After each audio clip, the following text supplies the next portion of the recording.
রাত পোহালেই ঈদ, কোরবানিকে সামনে রেখে জমজমাট রাজধানীর কারওয়ান বাজারের মশলার দোকানগুলো। বাজার ঘুরে দেখা যায় এখনো নাগালের বাইরে এলাচের দাম গেল সপ্তাহের তুলনায় কেজিতে 200 থেকে 300 টাকা কমলেও এখনো তা বিক্রি হচ্ছে 4600 থেকে 5600 টাকায়। তবে জিরা, লবঙ্গ, দারুচিনির দাম তুলনামূলক কম থাকায় কিছুটা মিশ্র প্রতিক্রিয়া ক্রেতাদের।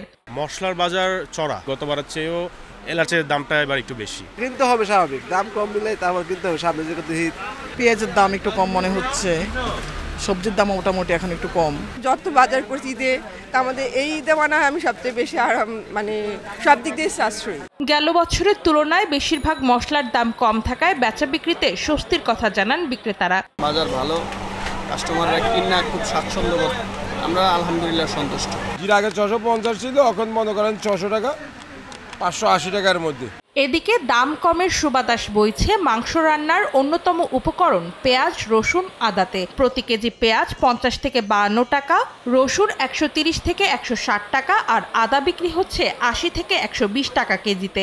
বেশ কিছুদিন ধরেই স্থিতিশীল মনে হচ্ছে আর কি, খুব বেশি যে আপ ডাউন করে এটা অন্যান্য ঈদের তুলনায় এরকম মনে হচ্ছে না। আদা, রসুন, হলুদ মরিচে কোনো মালের দামই বাড়ে না, মানে ঈদ উপলক্ষে যে বাড়ার কথা সেগুলো বাড়ে না, বরঞ্চ লাস্টে আইসা আরো কমছে। গেল কয়েকদিনের বৃষ্টিতে ক্রেতা সমাগম কিছুটা কম থাকলেও ঈদের আগের দিনের বেচা বিক্রিতে বেশ সন্তুষ্ট বিক্রেতারা। অন্তরা সেন, সময় সংবাদ, ঢাকা।